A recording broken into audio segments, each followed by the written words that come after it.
And in 1992 is when I found my voice, and I realized I was a writer who performed his own material, and I had things to say.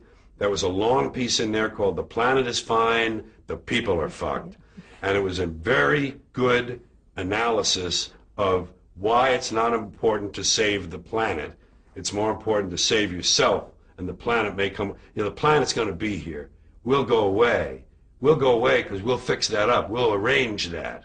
We'll self-immolate. We'll be gone. Dinosaurs had their chance. There was an age of reptiles. Now it's the age of primates. And who knows? Maybe it'll be the insects next. It's not up to us. It's not divinely ordained. We're here on chance, and we're going to go away. And the planet will heal. The planet will heal because that's what it does. It heals itself. It's a self-healing organism. It changes and grows. It'll incorporate all of our dead cities into itself, and it will become something else, but it will still be going around the sun for at least a few more billion years or whatever. So this whole thing, we have to save the planet by not putting diapers in the landfill. That's too short-sighted. It doesn't do anything. You have to change yourself, and we'll never do that because the dollars now, everybody wants $1 and a toy. Everybody's got a cell phone that'll make pancakes and rub their balls, so nobody wants to rock the boat. Nobody wants to change. Don't change anything. And we're in a nice downward glide.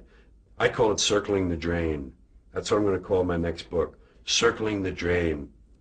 And the circles get smaller and smaller and faster if you watch a drain, if you watch a sink empty. And we'll be gone. And that's fine. I welcome it. I wish I could live 1,000 years to watch it happen from a distance so I could see it all. Does it depress you? No, it lifts me up. It lifts me up because I gave up on this stuff. I gave up on my species, and I gave up on my fellow Americans. I gave up on my countrymen because I think we squandered great gifts. I think humans were given great gifts. Walking upright, binocular vision, opposable thumb, large brain, making tools. Make tools, large brain, make better tools. Talk, have to like language. You take this, put in here. We learned language, the brain got bigger, language. We grew.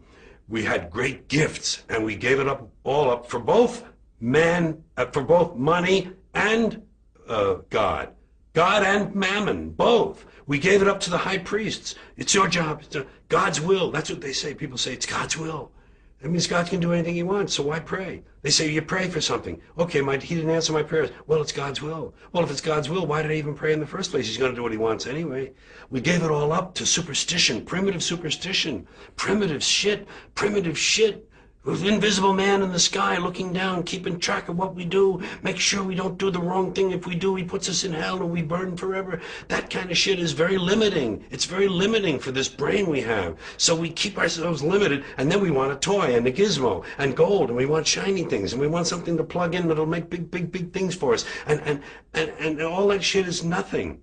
It's nothing. We gave it all up. And Americans, who also had great gifts, when you take the theory of democratic rule, self-government, okay, they started off wrong. They owned slaves. They didn't let women vote. They didn't let people who didn't own land vote. Fine. They got off on the wrong foot. But the ideas were good. But we fucking blew that. We polluted it. We polluted it with this stuff, things, material goods, games, gizmos, toys, gadgets, having possessions. He's got a bigger truck. He says, see his truck? It's bigger than mine. I'm getting a new truck. Here's a big truck. Oh, I'm getting that one. That's what, you got a video in it? You DVD too? He don't have a DVD. I got a DVD, Oh, please. Whatever happened? And all of that is what happened, And that's why I'm divorced from it now. I see it from a distance. I give myself a divorce. I said, George, emotionally you have no stake in this. You don't care one way or another. So watch it. Have fun. You know what? I say it this way. When you're born in this world, you're given a ticket to the freak show. And when you're born in America, you're given a front row seat. And some of us get to sit there with notebooks. And I'm a notebook guy. Oh my God, did you see that? Did you see what he just... And I watch the freak show, and I get my notes, and I make up stuff about it, and I talk about the freaks. And the freaks are all humans, and they're like me, and they're all the same. We're all the same. I'm not better. I'm not different. I'm just apart now. I'm separate. I'm over here because I put myself out of the mix. I don't have a stake in the outcome. I'm not a cheerleader for a given outcome now. Oh, they say if you scratch a cynic, you'll find a disappointed idealist. And I would admit that somewhere underneath all of this, there's a little flicker of a flame of idealism that would love to see it all whoosh, change. But it can't happen that way. And incremental change, it just seems like the pile of shit is too deep. It seems like there's too much to do. To do it all, to do everything you would need to clean this act up of a human, too much. And there are forces that don't want that. You have big companies, big pharmaceuticals, big oil, big petrochemical, big insurance, big real estate, big agribusiness. All these people feeding each other. They don't give a shit about borders anymore. It's all international. It's multinational. There are no borders. This is obsolete. Someday, if we all lasted long enough, someday there'd be no borders. There'd be one language and one currency. That would happen. But we still, you know what Robert Anton Wilson said? Every border in Europe is an arbitrary line where two groups of bandits grew tired of fighting and decided to rest for a while. That's all we are about. We're going over there. What do they got? Well, they got bigger stones on the other. Don't you see the guys who live down? How about the people on the cliff? They got trees. Let's go. Let's get to beat the shit out of them. They got women there. We always want what we don't have. And I'm happy with what comes my way and getting to write these things I write. Did you ever think about going into politics? No, never, because the compromise begins immediately. That system is so broken. First of all, the money raising.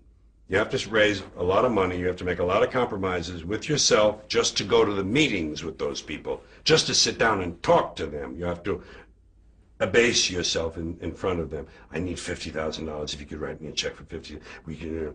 And then you make these little tacit promises or direct promises, and the minute you're elected, you have to start that process over again. And along the way, it's all broken. The electoral college is broken. The primary system is broken. It's all ridiculous. There's gerrymandering, all the redistricting. Whoever's in power gets to redistrict to keep them. It's just broken right down the line. And as soon as they're elected, like I say, they have to start. We'll be careful what we do. What did the polls say? Okay, polls say that. Right? Well, we've got re-election coming 3 years and a half. It's shoot, no. So if you've made your own peace with it and you're a step removed, yeah. So you're not going out on stage for any kind of self-preservation, no, or to keep your own sanity. What do you think other people coming to see you are there for? Well, that varies, and I hear a lot of wonderful things from people that knock me for a loop. People who tell me, that I see them at book signings. So I get to talk to them at book signings when they really give you, they have a minute with you and they can tell you something. And I've had, these stories that are very humbling because without the gift of humility, they could do other things to you. But they tell me that, something I said changed their lives. I mean, people use the phrase, and I'm sure this is true of other writers, comedians, actors, trumpet players. I'm sure everyone who gets out in front of people has an impact that they can't really tell. But people say, you changed my life, you changed my relationship with my father. We were at odds, we didn't talk for 3 years, then we watched one of your shows together. He was a fan, I didn't know that, now we're buddies and tight with it. I have these kind of stories of variations, every variation on that you can imagine. People in their late teens and early 20s who say, you really changed my thinking about things. It scares you a little bit, but they're on their own. And you hear these things, and people sometimes say to you, well, do you try to make people think? And I say, no. That would be the kiss of death. What I want to do is to let them know I'm thinking. When you drop out of 9th grade, you have a lifelong need to prove you're smart. And the fact that I've made such an impression in so many different places in this culture is, as I said earlier, my diploma. But you still have this need to show that, in my case, I call it show that I'm thinking. It's really, you know what this job is called? It's called Ain't I Cute, Ain't I Clever? Ain't I cute, ain't I clever? Look at him. Oh, he's so clever. My aunt used to say that. You're very clever. I didn't know clever had more than one meaning, because clever can also be, to steal a quarter out of your mother's purse and not get caught. But she didn't mean that. She just meant I was kind of funny kid. You're very clever. You're really clever. You get away with a murder in this house. She knew. She was on to me and Pat. But it's just really gratifying. You said, you all talked about what success was. You talked about Carnegie Hall. You mentioned success. And I found out along the way somewhere that the secret of success or happiness is doing something you love, doing it well, and being recognized for it. The third part is very important. Not enough to do it in solitude, away from the crowd. Someone, even if it's just your boss, has to say, I saw the report that you did for the yearly review. That was wonderful. There's a lot of work went into that. I saw it, and it was wonderful. That means everything to a person. So that is part of the definition for me of happiness or success, to feel you're being recognized for your good stuff.